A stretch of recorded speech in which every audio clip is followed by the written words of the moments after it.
Mr. Evan Walker, Lead Pre-Construction and Project Controls, Turner India, accompanied by Mr. Prasannamurthy Desai, Vice President Landscape, Bangalore International Airport. Mr. Evan has been with Turner India for over 15 years, working across multiple market sectors and project types. He heads the Project Controls Department on the Kempegowda International Airport and also leads the BMI estimation group that supports Turner's teams across the globe. With his diverse and intensive background, delivering pre-construction, project controls, and BMI services, he has delivered in-depth and reliable pre-construction services demanded by unique and complex projects. Coming to Mr. Prasannamurthy Desai, an experienced landscape horticulture professional with over 24 years of experience. He is currently heading Bangalore International Airport's landscape department and spearheading the landscape development themed around the terminal in the garden for the largest airport expansion infrastructure development of the country. Today, Mr. Walker and Mr. Desai will speak on bringing nature into the airport built environment. Thank you. So I think before we dive in, I think just like for any design, architectural solution, the first thing that's important is to understand what the problem is before you can come up with any type of built solution for that, and along with understanding the context of the area that's being served. So for us here in Bangalore, the context is Bangalore is known as the Garden City. It's part of its heritage in terms of lush parks, lush gardens throughout the city.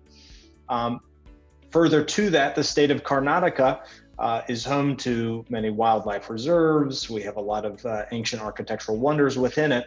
So understanding the broader context in terms of the community that we're serving, the people that will be using our airport was a major consideration in terms of what was what were we going to incorporate into the overall terminal design for Terminal 2.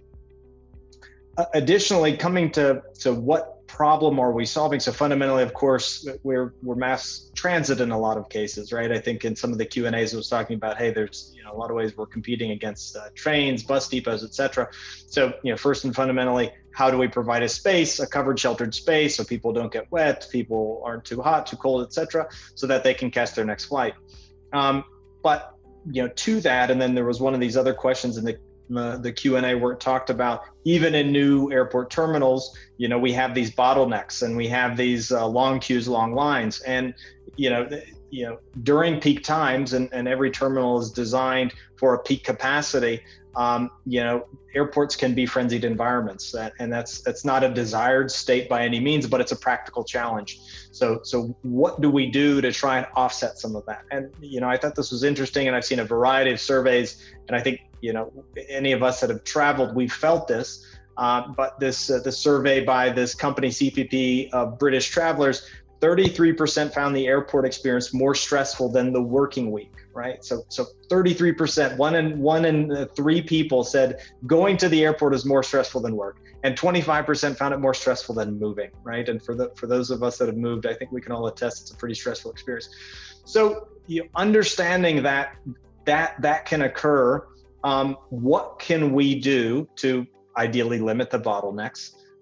So that we don't have this type of a frenzied environment, but also what can we do to help relax, calm, in our social responsibility. In the case of Bangalore Airport, it's a PPP. So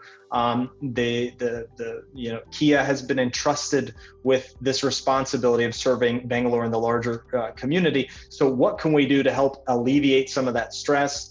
And then there's the practical business case, which is to be made that if we can create an environment that is welcoming, that is calming, there's also a corollary in terms of a higher passenger spend. And that's something that has to be thought through when coming up with any type of an airport design, because obviously, like any business, we're looking for opportunities in which that we can improve revenue. So, when we look at solutions, in terms of how we can limit stress, how can we improve the mood of our passengers, and create an environment, there's items that are outside the control, of an airport. So take, for instance, the things that we can control in terms of how we can improve contactless travel, such as the introduction of e-gates, self-bag drops, all that we're doing in terms of how we can streamline and move people through immigration, through security.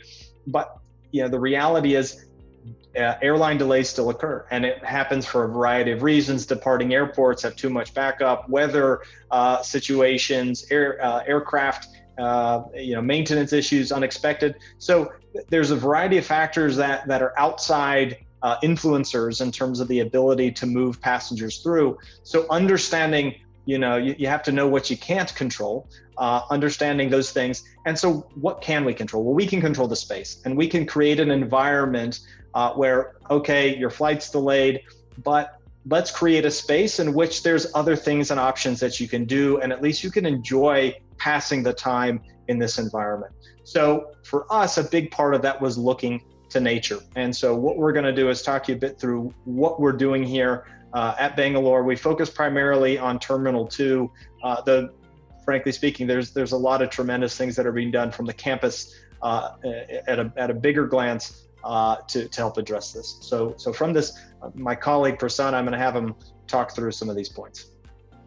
Some of you might have already experienced the experience of going through this terminal since last 15 years. The first and foremost thing what is striking is about the landscape in the journey from the city towards the airport, as well as from the airport towards the city, was a benchmark for all of us in terms of a very beautifully articulated landscape. Currently, we went through the expansion of the roads, so we have to take out all those earlier landscape. The first and foremost challenge for all of us was how to save what we had as a wealth. So we literally, the whole episode started with saving nearly 7,800 large 15 to 20-year-old grown trees, so that they can come back and form my, major landscape element what we are going to experience in next 12 to 14 months. They will be the assets what we will be utilizing. They are major assets what are going to be transplanted them. We kept them in the containers. Now they are coming back to their original position after 2.5 years of being in the contained atmosphere. How the things are unfolding is nearly 175 acres of pure landscape, nearly 12 acres of interior landscape, and rest of it is all a driving experience through this beautifully planned airport. This airport is built on 4 principles what Ivan was referring to. It's on art and culture and rich heritage of Karnataka. Second was the terminal in the garden. That terminal in the garden came to the mind of the architect while they were designing it, by virtue of incorporating the 2 large forest what we inherit, the oldest forest what we inherit in the world. They are called as Gondwana. The Eastern Ghats and the Western Ghats were the major influence and the rocky formation of Bangalore. Bangalore is one city which is never had a perennial source of water. So this garden city was built on only the lakes.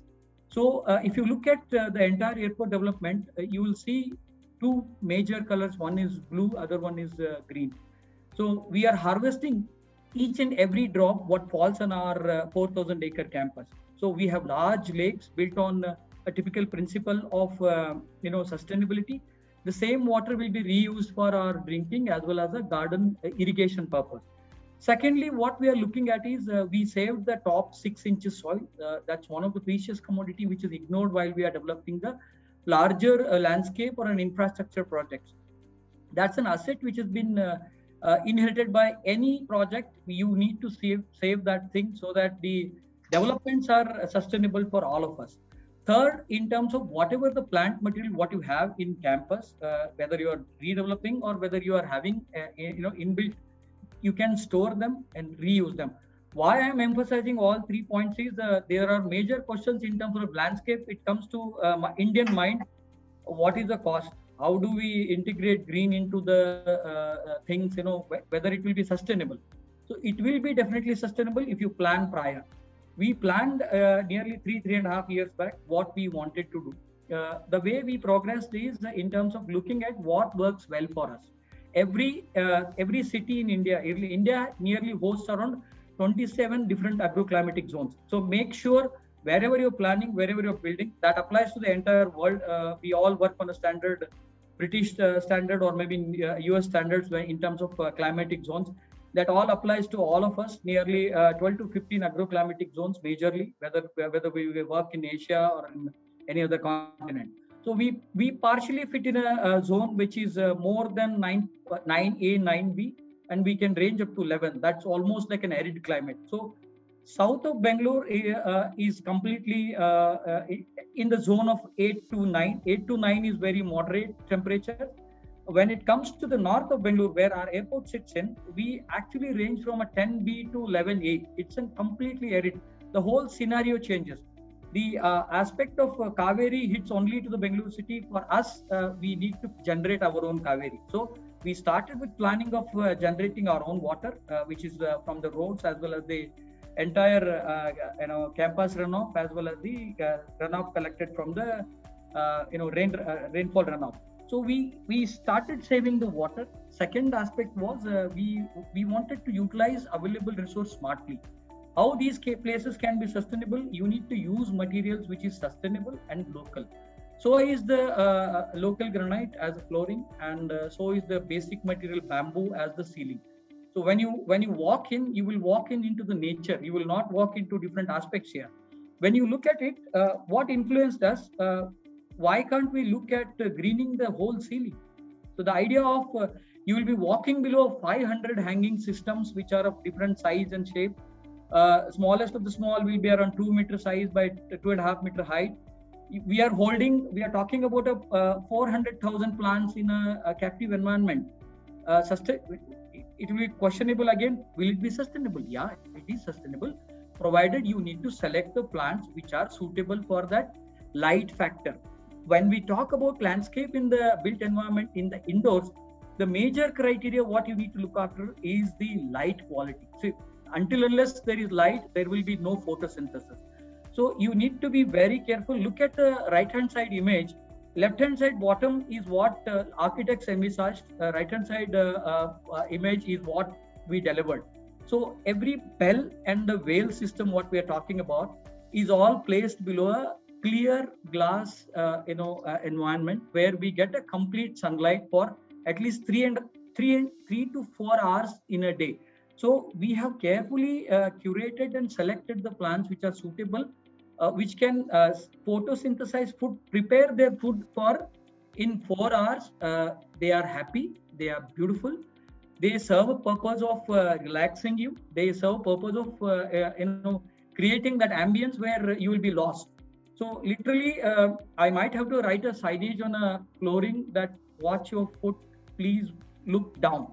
So that will be a kind of experience when you enter to the airport in the departure level. The moment once you cross the departure level, you will end up into different experience zones. So once you cross, I'll go one by one. The sunken garden is an area where the moment you cross to the after your check-in, you come to, after a pausing area, you come to a place where you will be doing a lot of shopping areas. Not only you're doing shopping, if you're not doing shopping, I'll keep you engaged in a place where you have a lot of water features to look after. You're looking at monumental trees collected from throughout the world. This is first of its kind in an airport which is built around the landscape in India. So we wanted it to be very aspirational. At times you might question me, will that be affordable? Yes, it is affordable, provided you plan prior, you know what you wanted to do and how do you want it to do. The basic principles what drove to us is we wanted to be an inclusive airport. We wanted to be an intense airport in terms of landscape. We wanted it to be a memorable experience. Memorable experience, they don't come just as long. Once you complete your boarding process, you come and halt at a place called as Orientation Garden, where you see the Dracæna draco, the old world plants which are as old as your Gondwana forest. These are basically from the Canary Islands and Galapagos Islands. They have been collected and grown in proper areas. These things are got utilized. We wanted to create the entire indoor space as an experience to the passenger who's flying for the first time. Major Indian crowd is flying around. People who are flying should have an experience of knowing the Mediterranean garden, Mediterranean planting stuff. Yeah, believe me, in last 25 years of my career, even for me also, these were like stunning. We have never seen such planting material. The idea was to introduce these things to in a captive area where it's carefully planted, carefully preserved, carefully taken care for next whatever the years they are going to live in. So they are legendary. This is an experience while you are walking in to the airport. That's why I will write a letter. I will write a signage on the flooring. Please watch your steps. Don't look above. You also need to look at your steps. There is nearly 500 or 600 hanging gardens holding 4.5 lakh plants. Half a kilometer of green wall. Nearly 400 to 4,000 different variants of plants. We wanted to bring in a character of Karnataka, so as we introduced the element of laterite stones. The coastal Karnataka always holds known for red laterite stones. So we created laterite stones. Karnataka is known for large waterfall in India, Joga. So we influenced by those largest waterfall. We have a 17-meter waterfall indoors, near 7-meter waterfalls other places, some 33 different size shape, these laterite walls, waterfalls, water features, nearly 4,600 different taxa, 300 different flowering plants, nearly 1.5 crore different variant plants to look at. This will be a mesmerizing place to walk in. And the first, last, but not the least, we literally went to the forest. We wanted it to be a place to remember for the next generations to come. The idea was to preserve. Idea was to conserve. We wanted to make this a biodiversity habitat. Yeah, so Mr. Prasanna, hello. We are running short of time. We have hardly few minutes left to conclude. No, I'm literally at the last slide in terms of making an experience. So it will be a biodiversity hotspot in the long run. I leave it to Ivan just to conclude the thing.